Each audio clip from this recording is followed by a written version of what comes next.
हामीले database use गरिरहेछौँ भन्ने चाहिँ हाम्रो रिडन्डेन्सी चाहिँ के हुन्छ त भन्दाखेरि चाहिँ कम हुन्छ। रिडन्डेन्सी भनेको के हो त भन्दाखेरि चाहिँ एउटै डाटा चाहिँ दुईचोटि इन्टर भयो कि भएन भनेर यो चेक गर्ने कुरालाई चाहिँ के भनिन्छ त रिडन्डेन्सी भनिन्छ हैन। सिम्पली डुप्लिकेसी चाहिँ के हुन्छ त कम हुन्छ हैन। त्यस्तै गरी अब डाटा शेयरिङ हुन्छ नि, अब कम्प्युटर्स अथवा युजर्स चाहिँ के भइदिन्छ सजिलो भइदिन्छ हैन। एउटा अर्गनाइज वेमा भयो भने त हामीले जुन ठाउँबाट जहाँ बसेर पनि हामीले के गर्न सक्यौं डाटालाई चाहिँ रिट्राइभ गर्न मिल्छौं क्या।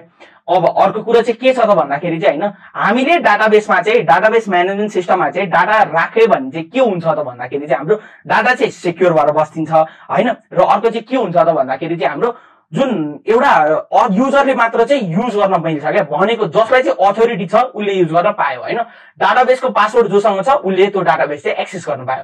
इक्जाम्पलमा तिम्रो फेसबुकको पासवर्ड तिमीसँग छ भनेपछि त्यो फेसबुक तिमीले मात्र एक्सेस गर्न पायो क्या, अथवा तिमी बाहेक कोही छ भने चाहिँ उसलाई पनि पासवर्ड थाहा छ भने उसलाई पनि अथोराइजेसन छ भने मात्र के भयो त उसले चाहिँ डाटा चाहिँ एक्सेस गर्न पायो। यो भनेको के हो त एउटा सेक्युरिटी भयो हैन।